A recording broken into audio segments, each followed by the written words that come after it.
இந்த விமர்சனம் ஏன் இத்தனை காலதாமதம் வெளியிடுகிறது? நீங்கள் 9 மணிக்கே போட்டுருவீங்களேன்னு சொன்னீங்க. வெளி வெளி மாநிலங்களுக்கு 4 மணி காட்சி அனுமதி இல்லை. அது மட்டும் இல்லை, 9 மணிக்குன்னு படம் ஆரம்பிக்குதுன்னு சொன்னாங்க. ஆனால் 10 மணிக்கு தான் வடபழனி பேலஸில் ஆரம்பமாச்சு. அதான் தாமதத்துக்கு மன்னிக்கவும். சேனல் நேயர்களுக்கு நன்றியும் வணக்கம். இப்போது நாம் பார்க்க போவது கேம் சேஞ்சர் படத்தின் திரை விமர்சனம். கேம் சேஞ்சர் படத்தில் ராம் சரண், கியாரி அத்வானி, அஞ்சலி, சமுத்திரகனி, எஸ்.ஏ. சூர்யா, சுனில் மற்றும் பலர் நடித்திருக்கிறார்கள். தில்ராஜு தயாரித்திருக்கிறார். கதை, திரைக்கதை, வசனம் எழுதி இயக்கியிருக்கிறார் பிரம்மாண்ட இயக்குனர் சங்கர். சங்கரை பொறுத்த வரைக்கும் நாம் ஜென்டில்மேன் படத்தில் உலகை சுற்றி காமிச்சினார். 7 உலக ஐசியங்கள் இருக்கிறது. உலக ஐசியங்கள் 7ஐயும் சுற்றி காமிச்சவர் படத்தில் சங்கர். அந்த மாதிரி எல்லா விஷயங்கள்லையும் அவர் வித்தியாசமாக நம்மளை அந்த இடத்துக்கே கொண்டு போயிடுவார். ஒரு சுற்றுலா பயணம், அதே மாதிரி ஒரு மெசேஜ், ஒரு லவ், கருத்து எல்லாம் இருக்கும். இந்த படமும் அப்படித்தான். இந்த படத்தில் ராம் சரண் தொழில் ஐபிஎஸ் அதிகாரியாக இருக்கிறார். அவருக்கு ஒரு அமைச்சருடன் மோதல் ஏற்படுகிறது. அதற்கு பிறகு ஐபிஎஸ் அதிகாரியை பதவியை விட்டுவிட்டு ஐபிஎஸ் அதிகாரி ஆகிறார். தொடர்ந்து அந்த மோதல் நீடிக்கிறது. மோதல் நீடித்த பிறகு எஸ்.ஏ. சூர்யா அந்த பதவிக்கு வர வேண்டும் ஆசைப்படுகிறார். இப்படியா கதை போயிட்டுருக்கு. வித்தியாசமான கதை. அடிக்கடி பல திருப்பங்கள் வருகிறது. இதற்கு காரணம் என்னவென்று சொன்னால், இந்த படத்தினுடைய கதையை எழுதியவர் பிரபல வெற்றி பட இந்த படத்துக்கு கார்த்திக் சுப்ராஜ் கதை எழுதியிருக்கிறார். கார்த்திக் சுப்ராஜ்னாலே ஒரு கமர்ஷியல் எலிமெண்ட்டோடு தான் அவர் படத்தினுடைய கதை எழுதுவார். எதற்காக கார்த்திக் சுப்ராஜ் இந்த படத்தினுடைய கதையை சங்கர் விலைக்கு வாங்கியிருக்கிறார் என்று சொன்னால், அவருடைய உயிர் மெய்யாக இருந்த எழுத்தாளர் சுஜாதா மறைந்து விட்டார். சுஜாதா மறைந்த பிறகு இந்தியன் 2 அவருடைய திரைக்கதை இல்லாமல் கொஞ்சம் படம் சொதப்பிடுச்சு. அதனால் சங்கர் பேர் கெட்டு போச்சு. அதனால் கார்த்திக் சுப்ராஜிடமிருந்து கதையை வாங்கியிருக்கிறார். கார்த்திக் சுப்ராஜ் எப்போவுமே கமர்ஷியல் கிங்கு. அவர் யார் மாதிரின்னா கே. ரவிக்குமார் மாதிரி.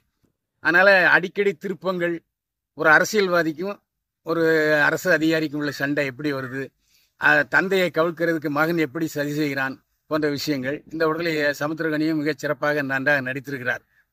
இந்த படத்தை பொறுத்த வரைக்கும் கமர்ஷியலாக நீங்கள் படத்தை பார்க்கணுன்னு விரும்புனீங்க, என்டர்டெயின் மூவின்னா கண்டிப்பாக படத்துக்கு போங்க. உங்களை சந்தோஷப்படுத்தும். இந்த படத்துக்கு ஒளிப்பதிவு செய்திருக்கிறார் திரு ஏற்கனவே பல படங்களை வெற்றி படங்களாக்கியவர். மிகச் சிறப்பாக ஒளிப்பதிவு செய்திருக்கிறார். அதாவது கிட்டத்தட்ட 450 கோடி ரூபா பட்ஜெட் ஆகிருக்கு. இந்த படத்தில் 5 பாடல்களுக்கு 75 கோடி ரூபா செலவு பண்ணியிருக்கார் சங்கர். அப்போது அந்த 5 பாடல்களையுமே நம்மளை குதியாட்டம் போட வைக்கிறது.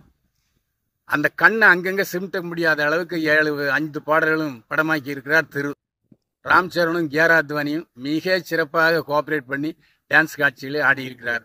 ஆனால் இதில் வீக் என்னன்னா, ஒரு லவ் எஃபெக்ட் கொண்டு வர முடியல. கியாரா அத்வானிக்கும் ராம் சரணுக்கும் ஒரு காதல் அந்யோன்யத்தை அது நம்ம மனசில் வைக்கிற மாதிரி கொண்டு வரலைங்கிறது படத்தினுடைய ஒரு மைனஸ் பாயிண்ட் தான். மற்றபடி படம் பிரச்சனை எல்லாமே இருக்குது. இசை தமன், ஏ.ஆர். ரஹ்மான் அளவுக்கு தமன் இசை இல்லாவிட்டாலும் பின்னணி இசையில் வெளுத்து வாங்கியிருக்கிறார். 5 பாடல்களும் மிகச் சிறப்பாக நன்றாக இசையமைத்திருக்கிறார். கேட்கும்படியாக இருக்கிறது.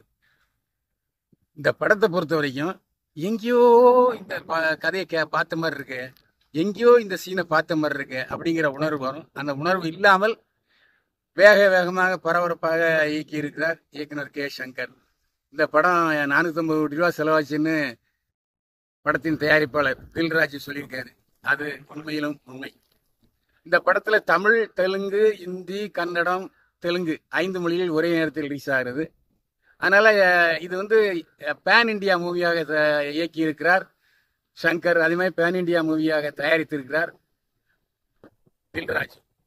தில்ராஜ். ஏற்கனவே விஜய் நடித்த படத்தை எல்லாம் தயாரித்தவர். இந்த படம் ஏஆர்ஆர், அதுமாரி பாகுபலி அளவுக்கு அந்த படங்கள்லாம் உங்களுக்கு பிடிக்கும்னா இந்த படம் கண்டிப்பாக உங்களுக்கு பிடிக்கும். குழந்தை குட்டிகளோடு பொங்கலை சந்தோஷமாக கொண்டாடுவதற்கு நீங்கள் கேம் சேஞ்சர் பார்த்துக்க நல்லாயிருக்கும். குழந்தைகளுக்கும் பிடிக்கும், பெரியவர்களுக்கும் பிடிக்கும், வாலிபர்களுக்கும் பிடிக்கும். என்ன எங்கேயோ பார்த்த சம்பவமாக இருக்க, பார்த்த காட்சிகளாக இருக்கும் என்பது அதில் எந்த சந்தேகமே இல்லை. ஆனால் பரபரப்பான திருப்பங்கள், விறுவிறுப்பெல்லாம் உண்டு. அதாவது இவன் போய் இவரை கொல்லுவானா, ஐய இதுவரைக்கும் நல்லா தானே போயிட்டு இருந்தது. அந்த மாதிரிலாம் கேட்கக்கூடிய கேள்விகள் படத்தில் நிறைய இருக்கிறது. இந்த படம் ராம் சரணுக்கு இதற்கு முன்னால் உள்ள படம் அவருக்கு சரியாக போகலை. இந்த படம் நல்லா போகணும்னு நினைக்க வேண்டியிருக்கு. அதேமாதிரி அஞ்சலியும் அம்மா கேரக்டரில் மிக சிறப்பாக நடித்திருக்கிறார். ராம் சரண் 2 வேஷம், ஒன்று அப்பா ஒன்று மகன். அப்பாவுக்கு கேராத்வனி ஜோடி நடித்திருக்கிறார், அம்மாவுக்கு அஞ்சலி ஜோடி நடித்திருக்கிறார். இதுவரை கதாநாயகி நடித்த அஞ்சலி இந்த படத்தில் அம்மா வருஷத்துக்கு ஆனாலும் கதாநாயகி ஸ்தானத்தை கொடுத்திருக்கிறார்கள். இனிமேல் அம்மா இடத்துல நிறைய படங்களில் அஞ்சலியை பார்க்கலாம். கேம் சேஞ்ச் ஆகிக்கொண்டே இருக்கும். விளையாட்டு விபரீதமாகாமல் விளையாட்டுத்தனமாகவே விளையாட்டை கொண்டு சென்றிருக்கிறார் இயக்குனர் சங்கர். கேம் சேஞ்சர் குடும்பத்தோடு பார்த்து சந்தோஷமாக இருக்கலாம். ஆனால் 10ஓடு 11ஆக பொழுதுபோக்கு படங்களில் வந்திருக்கிறது என்பதுதான் நிஜம். ராம் சரண் கேராத்வானி இந்த ஜோடி படத்தில் ரொம்பவே எதிர்பார்த்தாங்க ஜனங்க. ஆனால் மிகப்பெரிய ஏமாற்றம் என்னன்னா, நானா ஹைராராங்கிற ஒரு அருமையான பாடல் இந்த படத்தில் இடம்பெறவே இல்லை. ஏன்னா கார்த்திக் ஸ்ரேயா கோஷல் பாடி மக்கள் மத்தியில் பிரபலமாக வந்துச்சு அந்த பாட்டு. ஆனால் அந்த பாடல் காட்சி படமாக்கியும் படத்தில் இடம்பெறல.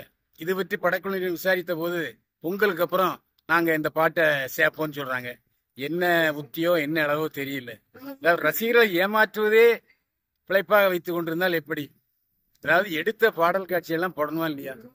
இந்த பாடல் காட்சிக்கு மட்டும் பல கோடி செலவானதுன்னு சொல்கிறாரு.